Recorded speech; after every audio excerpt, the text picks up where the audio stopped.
So, hello, Paul. Thank you so much for joining us today. It is a great value to have you here with us and to tell us about your practical experiences that you have.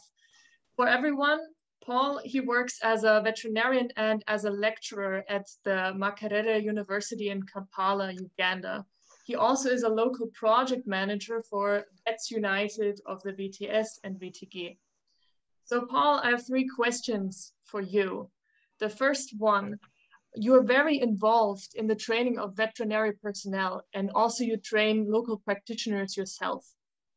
So right now you're researching the influence of animal keepers on the keeping conditions. You're researching that at your university.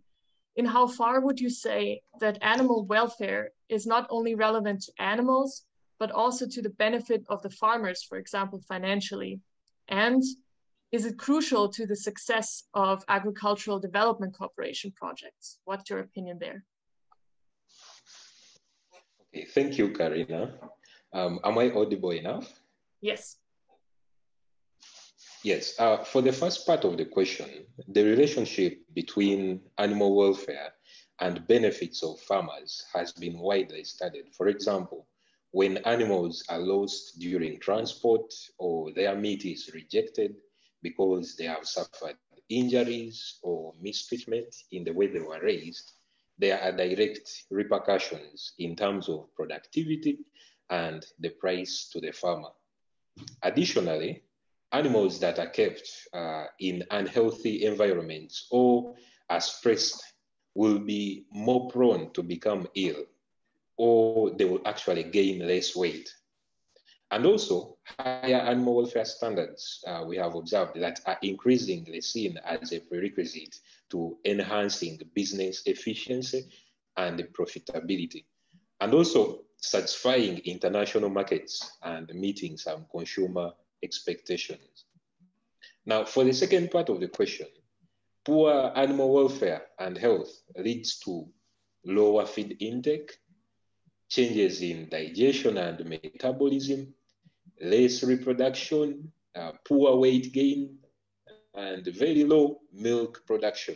Now, these combined impacts will limit productivity and economic gains from livestock, which then affects the livelihood of farmers and the success of agricultural development projects. Therefore, animal health and welfare are very, very crucial to the success of agricultural development cooperation projects. Thanks a lot, Paul. So for my second question, as we all know, animal welfare is not yet widespread, but there are efforts made also at the government level in Uganda to raise the welfare standards and to maybe make them mandatory one day. Concerning your own work, you're currently working on a new tool to assess animal welfare. What is the new assessment tool able to do, and how should it be applied? Yes, the tool that we are working on uses different measures to assess animal welfare. And if the welfare is poor, you are able to suggest improvements. Now, the three different kinds of measures that we use are: one, animal-based.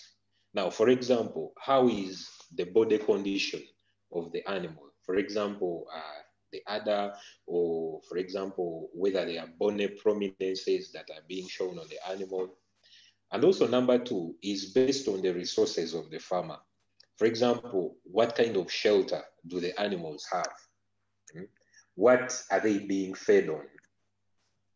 And then number three is based on the management of the animals. For example, if whether the herds are mixed or separated, and how much space do the animals have available for them.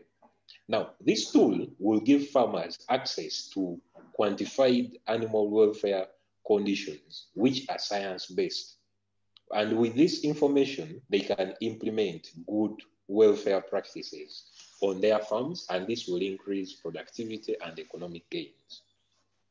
Thanks a lot for the information and the explanation, Paul.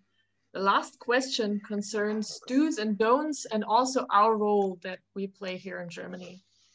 So as you're familiar with many agricultural projects in practice, what are the three most important do's and don'ts for farm animals to be kept animal friendly and healthy? And what role do donor organizations, for example, from Germany, play in this? Okay, so for the first part of the question, the do's include ensuring good management. Now, this means good nutrition as well as prompt diagnosis and treatment at any time.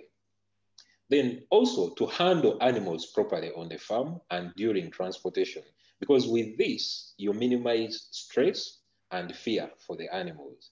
Then also to ensure appropriate housing, considering species-specific requirements and providing the animals with the company of their own kind.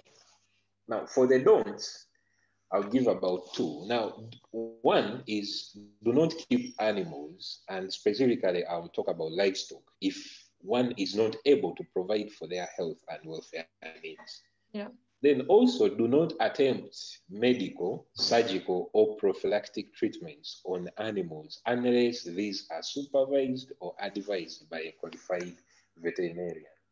Then for the second part of the question, the roles of donor organized NGOs should include, one, raise animal welfare awareness through animal welfare education. They could support this at the university and among field animal health practitioners who interact with the farmers.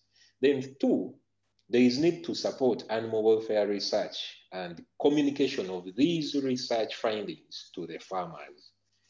And the three, I would say, to provide technical and the financial support to influence development and adoption of animal welfare legislation, policies, and standards.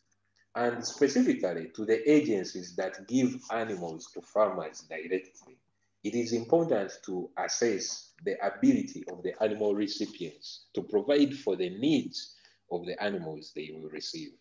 There's also need to hire or provide trained personnel and resources to train trainers and farmers in good welfare and health practices for animals. Now, this should happen prior and during the project period. Also, there is need to maintain effective supervision among animal recipients to ensure fast intervention in case of health and welfare issues for the animals. Thank you, Karina. Thank you, Paul. It was a pleasure to have you here today and also to tell us about your local experience from Uganda. Also, thank you for sending us the pictures of your project. That was really valuable.